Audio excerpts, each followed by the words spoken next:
କଥା ରଖୁଛି। ତେଣୁ ଆଜିର ସେ ପବିତ୍ର କ୍ଷଣରେ ସେ ମର୍ଯ୍ୟାଦା ପୁରୁଷୋତ୍ତମ ଭଗବାନ ରଘୁନାଥ परम बंदिया जगत बंदनिया अवर्तन भक्ति उपस्थित सीमा जगदम मा जनक नंदिनी जानकी परम खातु भक्त श्याम लक्ष्मण बजरंग माली आंजन हनुमान जी महाराज आदि पालार द्वितीय जामीन द्वितीय स्तव करे रुणीभूत संवेद समस्त कल्याण साधन करंतु आनंद प्रदान करंतु सर्वोपरि आज्ञा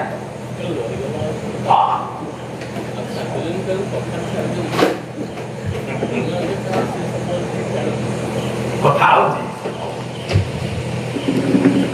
तो विस्तृत कथा सेदिन ये वरिष्ठ जुक्ति बाहिला परे गोटे गोटे सपक पुणे आ न्याय बोलतेला बोलते निजे कथा जेहेतु भगवान राम आम सब बेले प्रभुଙ୍କ सपक्षरे आमे जेहेतु प्रभुଙ୍କ भक्त एवं प्रतिदिन समय प्रभुଙ୍କର जीते हो एवं जुगे जुगे धर्म जीते हो सेदिन रावण बुझे चलती सुखसार वास्तविक से माने जुक्ति करथिबा भूल एवं परिशेषरे ये प्रतिदिन क्षेत्र में भगवान राम और सीता को नवाब चाहिए प्रभु को दर्शन चाहिए से बाबा मुझे माँ को नहीं जीवी स्वतः प्रकृत भाव भगवान राम पहुँचे और प्रभु पहुँचे किसी दिन पाई मो पूरा लंका द्वितीय वैकुंठ जो अभिप्सा अच्छी प्रभु पहुँचले माँ पहुँचले प्रभु पहुँचले किसी असुविधा कारण रावण जानी एवं जानी बोली से प्रतिपूरण रावण लिखी कौन रावण लिखी जो दिन हनुमान आज्ञा सीता काम करबो बोला बेले जाई देखिला रावण प्रतिटी पत्रे पत्रे कांथरे बाडरे लिखिछि सीता हरण रावण हरण लिखिछि ना नहीं हनुमान पढिला बोला रे हे शेषर पदे छांदरे कथा साई अति कम छबे वैदेशिक राष्ट्र कवि सम्राट हनुमान देखि आश्चर्य बोला रावण एमति कोन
लिखिछि बारे बारे लेखा मधुसूदन जे दासरथी राम जे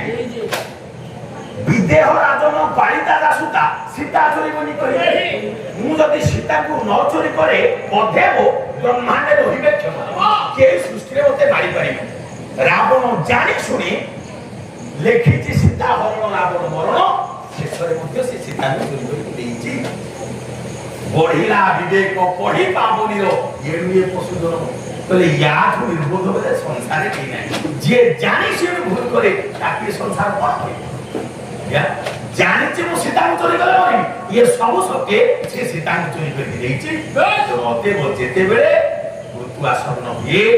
अधर्म रो मात्रा बढ़ी जाए सेते बेले भगवान राम रावण जानी से भूल करिछि एवं शेषरे स्वीकार करिछि जानामि सीता जनक प्रसूता जानामि राम मधुसूदन च तथा माने से जानि ये होतन जगत जननी मां लक्ष्मी ये भगवान राम सीता को चोरी कर मरी रावण जानि सुनि भूल करी ये समाप्त कोन निंदा कर तो आमे समस्त भी जानि सुनि भूल कर से बहुत कथा आज पे कथा भी रखुछि शेषरे रावण इतर भूल बुझिछि अवस्था ରାବଣ ପରିଶେଷରେ ଭଗବାନ ପାଖରେ କ୍ଷମା ପ୍ରାର୍ଥନା କରିଛି, ପ୍ରଭୁ ମୁଁ ଜାଣିଶୁଣି ବୋଲି ଏତେ ବଡ଼ ପାପ କରିଛି, ଆପଣ ମୋତେ କ୍ଷମା କରିଦେବେ, କ୍ଷମା ଜାଣିଛି ବୋଲି ପ୍ରଭୁ ତାକୁ ମୁକ୍ତି କରିଦେବେ। ଏ ସଂସାରରେ ତିନୋଟି କଥା ଆମ ସଂସ୍କୃତି କହେ, ଆମେ ଭୁଲ କରେ, ଭୁଲ କରିବା ଆମର ପ୍ରକୃତି, ଭୁଲ ଜାଣିଶୁଣି ଭୁଲ ହେଇଯାଇଛି ବୋଲି ତାକୁ ଭୁଲକୁ ସ୍ୱୀକାର କରିବା ଆମ ସଂସ୍କୃତି, ଆଉ ସେ ଭୁଲକୁ ସ୍ୱୀକାର କରି ଆଉ ଜୀବନରେ ଭୁଲ ନ କରିବା ଇଏ ପ୍ରତିବଦ୍ଧ ହେବା ହେଉଛି ଆମ ଜୀବନର ପ୍ରଗତି।